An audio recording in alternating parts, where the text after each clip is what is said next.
à toutes, c'est Yuna, ça fait longtemps qu'on ne s'était pas vu, donc du coup je tenais absolument à faire cette petite vidéo sur où que c'est que j'en suis dans la transition, donc je vais faire ça en plusieurs étapes.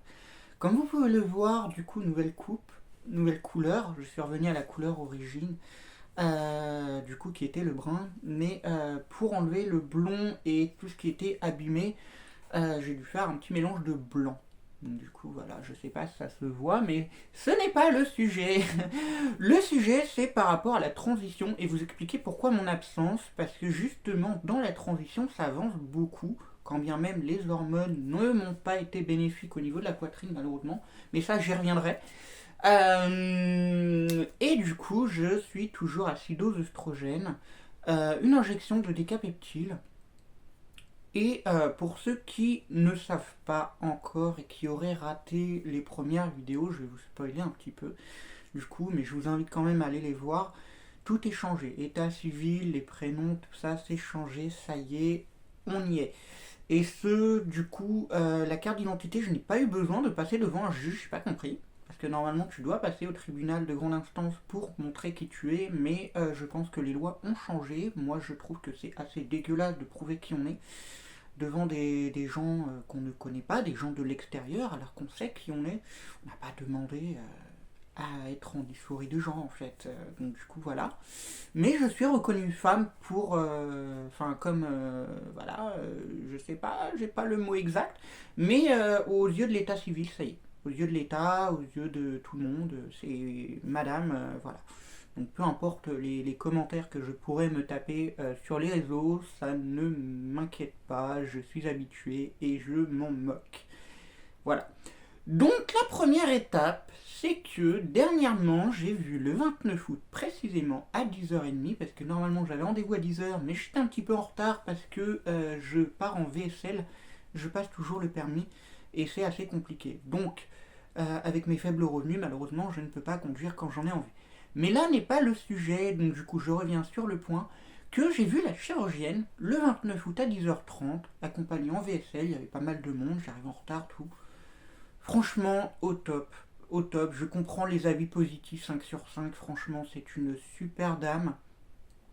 Genrée correctement, tout ça. Bon, j'ai dû me déshabiller, du coup, lui montrer la poitrine qui malheureusement est inférieure à un petit bonnet A. Donc, bon, bah, j'ai pas énormément. J'en ai un peu. J'en ai un peu. Mais c'est inférieur à un bonnet A. Je remplis pas un bonnet A. Donc, c'est pourquoi j'ai vu cette dame pour justement une augmentation mammaire. En premier lieu, j'ai dû me déshabiller, lui expliquer que bah non, je ne fume pas, je ne bois pas, j'ai pas de problème, je suis dans la pathologie, des trucs comme ça, et que j'ai fait une opération quand j'étais enfant. Que je ne souhaite pas expliquer parce que c'est déjà assez complexant pour moi, mais j'ai fait une opération quand j'avais 2 ans et demi. Voilà. Je ne vous citerai pas le détail parce que franchement, voilà, ça me dégoûte. Du coup, voilà. Oh, j'ai postillonné, pardon. Postillonné, pardon. Du coup, j'ai vu cette dame, j'ai dû me déshabiller, on a fait les photos pour l'avant, l'après, de face, de profil, tout ça. Et ce qui me faisait le plus peur, justement, c'était la consultation. Pour que je sois d'accord avec la chirurgienne, savoir si vraiment on tombera d'accord au niveau du bonnet que je souhaite. Elle m'avait demandé l'hyposusion, tout ça, mais je n'avais pas assez de graisse. Donc du coup, j'ai fait, on va partir sur un effet naturel. Au vu de ma silhouette et de mon poids, je fais 1m75 pour 65 kg, pour ceux que ça intéresse. Voilà. Et du coup, on va partir sur un petit bonnet C. Donc je veux pas ressembler à une Kardashian non plus, je veux vraiment que ça fasse un effet naturel. Elle m'a dit c'est parfait, c'est ce que j'allais vous conseiller. Donc je vais partir sur un petit bonnet C, je sais pas encore, 85, 90 ou 95 C, je n'en sais rien. De toute façon, elle va recevoir prochainement les prothèses que j'essaierai avec un soutien-gorge de contention et que je devrais payer, qui n'est pas pris à ma charge, mais par contre là j'ai fait la demande d'accord au préalable que j'attends justement dans ma boîte aux lettres. C'est pas encore arrivé malheureusement, mais je l'attends. Donc et aussi le renouvellement de la LD parce que j'ai eu rendez-vous, mais malheureusement la LD n'était plus prise en compte depuis janvier 2024. Et au lieu de me faire un contrat sur 5 ans, ils m'ont fait sur 3 ans. Donc bah, comme ça fait 3 ans et demi que j'ai débuté tout ça, j'aurais commencé plus tôt, j'aurais bien aimé, mais je ne pouvais pas, pour des raisons personnelles. qui fait que bah, quand tu es élevé par une arrière-grand-mère et qui vit avec son temps, c'est assez compliqué. Elle a encore du mal à tourner la page sur... voilà. Voilà. Pour le coming out, c'était compliqué. Mais du coup, ça y est, c'est fait. J'ai donc vu cette chirurgienne, c'est accepté. De base, ça devait être le 18 novembre. Mais il y avait une jeune femme qui était passée avant moi et qui devait reconfirmer pour la date. Et je me fais opérer du coup le 4 décembre. Et je ressortirai du coup le lendemain. Donc, il faut que je réserve la chambre, il faut que je voie l'anesthésiste et il faut que je fasse aussi une échographie de la glande mammaire, enfin une échographie mammaire quoi. Savoir si du coup il n'y a pas de complications, si vraiment je peux être apte à être opéré ou quoi que ce soit, sachant que bah, comme c'est une transition, forcément c'est un corps étranger. Donc, il faut savoir que cette échographie est obligatoire dans le cadre d'une opération de transition de genre, savoir du coup bah, si les prothèses ou quoi que ce soit vont être acceptées. Et justement, j'aurai encore des consultations avec cette chirurgienne avant et après l'opération. Donc, je retourne la voir le 17 novembre. Le 12 novembre, j'ai justement la consultation pour l'échographie mammaire. Je retourne la voir le jour de mon anniversaire, pour ceux que ça intéresse. Pour mes 29 ans, oui, je fais pas mon âge, mais c'est pas grave. Et du coup, je retourne la voir le 26 novembre pour l'avant-opération, savoir si bah, pour l'instant tout se passe bien, si je ne suis pas désistante, si je ne reviens pas sur ma décision ou quoi que ce soit. Et je ne souhaite pas retourner sur ma décision. Je n'ai pas peur de l'opération. Vraiment, c'est les consultations, me mettre d'accord avec les chirurgiennes, tout ça, les praticiens qui me faisaient le plus peur. Et finalement, ça s'est super bien passé. On a fait les photos, on a discuté, tout ça. Et franchement, elle est au top. Et je comprends les avis positifs du coup de 5 sur 5. Je reviens vraiment sur ce détail parce que franchement, cette femme, elle est magnifique. Elle est au top. Et je la recommande pour ceux qui habitent sur Angers ou dans le secteur, du coup. Mais elle est vraiment au top. Donc du coup, ça c'était pour ce qui est de la mammoplastie. Du coup, il faut que je prenne rendez-vous avec l'anesthésiste et que je réserve ma chambre. C'est tout ce que j'ai à faire là-dessus.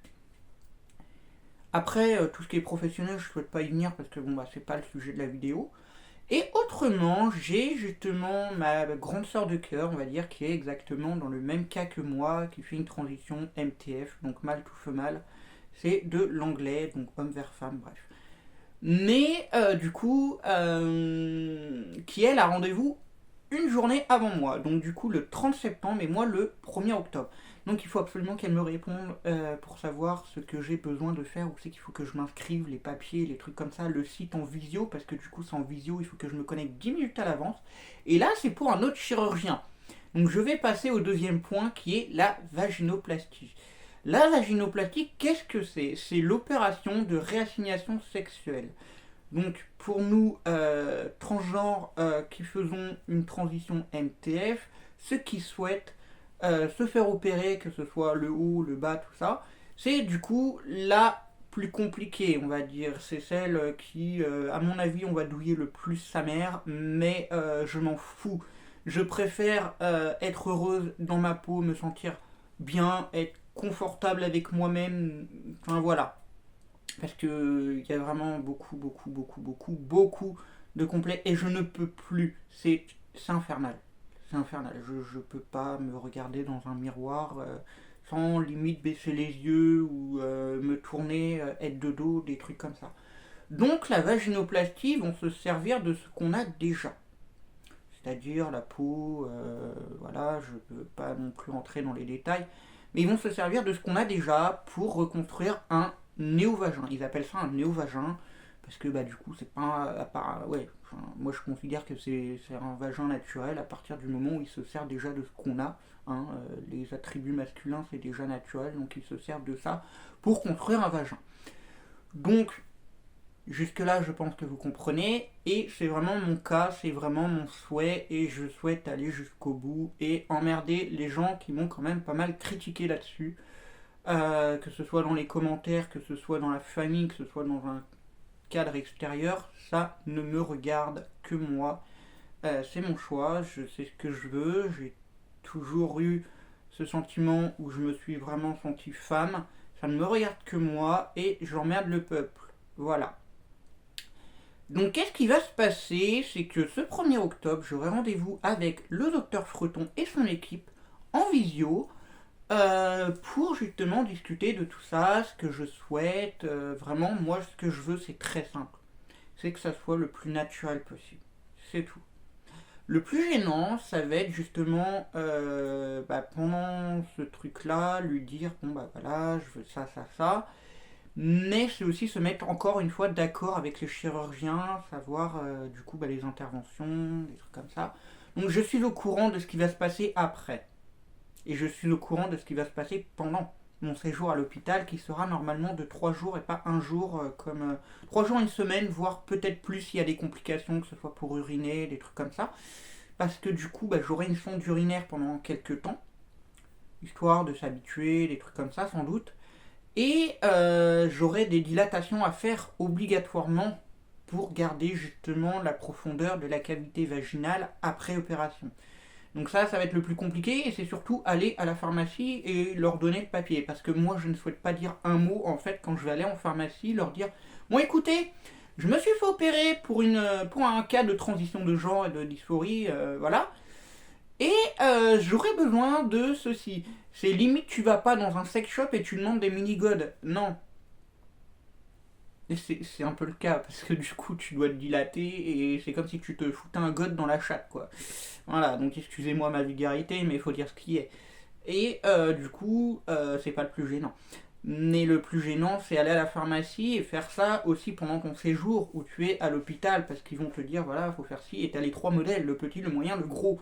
Et tu dois également mettre de la pommade ou je sais pas quoi, justement, sur les cicatrices. Et je crois qu'il te donne un lubrifiant de toute façon, parce que tu ne lubrifies pas naturellement, du coup. Mais je dois me renseigner davantage et ce monsieur va me dire tout ça. Donc voilà, bon. Les esprits jeunes ou sensibles, voilà, c'était le moment gênant pour vous. Mais voilà, il fallait que je vous en parle, savoir où c'est que j'en étais, des trucs comme ça. Il fallait que je revienne sur le point de la transition. Et pour toutes celles qui débutent une transition, n'hésitez pas, si vous avez des questions dans les commentaires ou quoi que ce soit, parce que c'est possible que parmi vous, il y en ait. Au niveau hormones, les praticiens, les endocs, tout ça, n'hésitez pas. Je peux vous conseiller. Si jamais vous n'avez pas la possibilité de vous déplacer, j'ai 2 contacts en vidéoconférence. Donc n'hésitez pas. C'est 100% sécurisé. Franchement, ils sont top. Ils sont top. Bon, le premier contact, on va éviter parce que du coup, il a arrêté. Mais je peux vous en conseiller une qui est en région parisienne et qui est vraiment top. Qui me suit d'ailleurs. Et que je revois du coup le 7 novembre parce que j'attends toujours les résultats de mon bilan sanguin. Et ça commence à se faire long parce que ça va faire depuis vendredi, il y a 2 semaines que j'y suis allé et j'ai toujours pas de réponse. Donc c'est assez gênant, c'est assez chiant, mais on attend, on attend. Mais du coup voilà, du coup j'ai vu la chirurgienne pour l'augmentation mammaire et prochainement, dans moins de 15 jours, je vois justement le chirurgien pour justement discuter de l'autre opération, la vaginoplastie. Du coup voilà, et je ne sais plus de quoi je voulais parler avec vous, mais du coup non, les hormones sont toujours les mêmes, donc j'ai 6 doses d'œstrogène par jour avec une injection décapeptile tous les 28 jours, donc du coup c'est comme un cycle menstruel tous les 28 jours généralement, et qui me permet justement de bloquer l'hormone qu'on ne veut plus, et booster l'œstrogène avec justement ces 6 doses. Pour l'instant je ne sais pas quels sont mes taux parce que je n'ai pas les résultats, mais j'attends. Je referai de toute façon une vidéo après avoir vu la chirurgienne pour la mammoplastie, savoir du coup si je désiste ou quoi que ce soit, mais je ne pense pas changer d'avis, je sais ce que je veux, j'irai jusqu'au bout, je le répète. Et je reviendrai également une fois avant l'opération, mais aussi après. Parce que je pense que forcément si je fais cette vidéo et qu'il y aura des vues, des machins, enfin bref, que vous allez me poser des questions, savoir comment que ça s'est passé. Donc, il n'y a pas de souci, je reviendrai faire une vidéo, c'est prévu. De toute façon, il faut que je reprenne la chaîne, il faut que je reprenne l'activité sur la chaîne. J'ai quand même pas mal de choses à dire, j'ai quand même pas mal de choses à faire sur cette chaîne. Et c'est vrai que bah, mon absence, du coup, c'était dû à pas mal de choses et pas que au niveau de la transition. J'ai eu pas mal de chamboulements dans ma vie, j'ai eu pas mal de choses qui font que ça m'avait un peu mis un coup au moral entre les critiques, les trucs, enfin bref. Et c'était au niveau de ma passion, si vous voulez. Je suis une grande geek et une grande gameuse Pokémon, comme vous avez pu le voir dans une autre playlist. Et j'ai reçu des trucs, j'ai même pas répondu, enfin c'est débile de répondre et de s'abattre, enfin de se mettre au même niveau de ces personnes. Donc bah voilà, ça c'est j'ai préféré ignorer, mais dans un fond intérieur, ça fait mal quand même. Donc, bah, même si tu t'en fous d'un côté, ça te touche. Parce que, bah, forcément, prendre des hormones, tout ça n'est pas anodin et c'est comme une seconde puberté. Donc, forcément, tu peux avoir des passages où tu vas te sentir un peu plus sensibilisé, où il y a des moments où tu vas péter un câble, tu vas vouloir intervenir. Et là, justement, j'ai un administrateur de ce groupe qui m'a dit non, ne t'en mêle pas, ils ont été méchants, machin, nan, nan. Bon, j'ai remonté la conversation, je vous cache pas, parce que bah, quand ça me concerne, j'aime bien savoir ce qui est dit. Et du coup, voilà. Bon, bah, ces personnes ont été bannies, et tant mieux. Mais autrement, voilà. Voilà. Donc, bah, ça explique un peu mon absence. Donc, tout va bien pour l'instant, tout va bien, ça avance. J'ai eu les chirurgiens, j'ai les hormones, j'ai du soutien amical. Soutien familial un peu moins, mais ça commence à venir petit à petit. Mais autrement, non. Autrement, là, dans ma vie, ça va. Est-ce que j'ai rencontré quelqu'un Ça, on en reviendra sur une autre vidéo si vous voulez. Il n'y a pas de souci. Mais voilà. Voilà. Et non, pas les hommes. Je vous le dis tout de suite, non, pas les hommes. Je n'aime pas les zizi. Voilà. Mais autrement, je pense qu'on va faire une foire aux questions prochainement. Et voilà. D'ailleurs, n'hésitez pas à me poser déjà les questions dans les commentaires et je ferai une prochaine vidéo là-dessus, FAQ, il n'y a pas de souci. Voilà, bah écoutez, je pense avoir tout dit. Je pense que on n'est pas trop mal. Du coup, le prochain rendez-vous, c'est un rendez-vous pro, donc ça n'a rien à voir. Le 12 novembre, du coup, non, 7 novembre, pardon, avant rendez-vous avec l'endocrinologue pour savoir ce qu'il en est, si je dois changer mon hormonothérapie, mon ordonnance, tout ça. Je dois rappeler après cette vidéo, du coup, le médecin pour le renouvellement de la LD, savoir si elle a des nouvelles. Je dois également appeler bah, pour réserver ma chambre. J'ai rendez-vous le 17 novembre avec la chirurgienne. Et le 26 également pour essayer, je pense, les prothèses d'avant-opération. Et non, j'ai pas rendez-vous le 17 novembre. Je sais pas pourquoi je dis ça. C'est pas vrai. C'est pas vrai. J'ai rendez-vous le 26 novembre. Mince, je mis un coup de pied dans le truc. Sans vouloir. Du coup, j'ai rendez-vous 26 novembre avec elle pour essayer les prothèses. Et rendez-vous après, du coup, le 17 décembre pour l'après-opération. Et l'opération se passe justement à Angers le 4 décembre. Et je ressors le lendemain. Donc je reviendrai vers vous, je pense, fin novembre, début décembre, pour vous dire ce qu'il en est.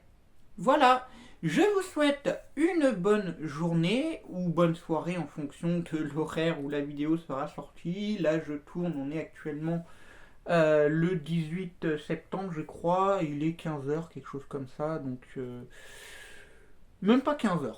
Même pas 15h, donc voilà. Donc, bah écoutez, portez-vous bien. Normalement, j'ai une petite surprise justement à la fin de cette vidéo, une fois qu'elle sera postée. Normalement, j'ai une amie qui m'a fait une introduction. Donc, normalement, si tout se passe bien, si je sais la mettre à jour, tout sera au top.